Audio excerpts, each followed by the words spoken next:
Hi all. இன்னைக்கு டேவே கொஞ்சம் பிஸியா தான் ஸ்டார்ட் ஆச்சு. ஸோ காலையிலே குளிச்சுட்டு நம்ம வேலைய ஸ்டார்ட் பண்ணிட்டோம்.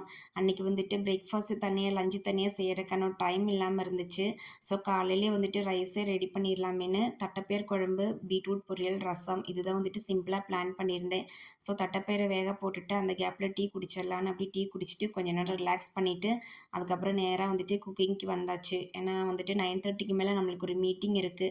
அத வந்துட்டு கண்டிப்பா அட்டெண்ட் பண்ணி ஆகணும். ஸோ அதுக்கு முன்னாடி குக்கிங், கிளீனிங் எல்லாம் முடிச்சிடணுமேன்னு கொஞ்சம் சீக்கிரமா தான் வேலை எல்லாமே பார்த்துட்டு இருந்தேன். ஏன்னா மீட்டிங் வந்துட்டு எப்போ முடியும்னு தெரியல.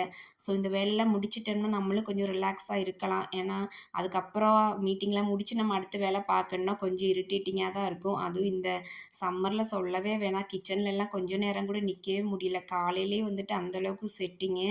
ஸோ இப்ப வந்துட்டு இந்த மதிய நேரத்தில குழம்பு ஊத்தி சாப்பிடுறதுக்கே தோண மாட்டேது. ஃபுல்லா தயிரு, மோர் இப்படி தான் போயிட்டுருக்கு.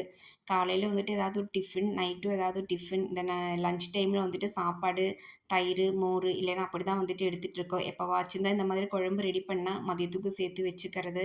ஸோ அன்னைக்கு இப்ப நம்ம யோய்க்குட்டிக்கும் டைமுக்கு சாப்பாடு குடுக்கணுமேன்னு காலையில வந்துட்டு அது எல்லாமே முடிச்சாச்சு.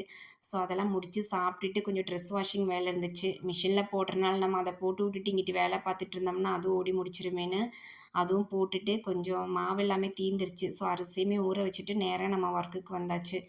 மீட்டிங்க்கு முன்னாடி வந்துட்டு கொஞ்சம் டாக்குமெண்ட்ஸ் எல்லாமே ஸ்கேன் பண்ண வேண்டியது இருந்துச்சு. ஸோ அதெல்லாமே ஸ்கேன் பண்ணி வச்சுட்டு, அதுக்கப்புறம் தான் மீட்டிங் அட்டெண்ட் பண்றதுக்கே உட்காந்தேன். இனி வந்துட்டு கொஞ்சம் ஆஃப்டர்நூன் வரையிலும் இதிலேயே நம்மளுக்கு போயிரும்.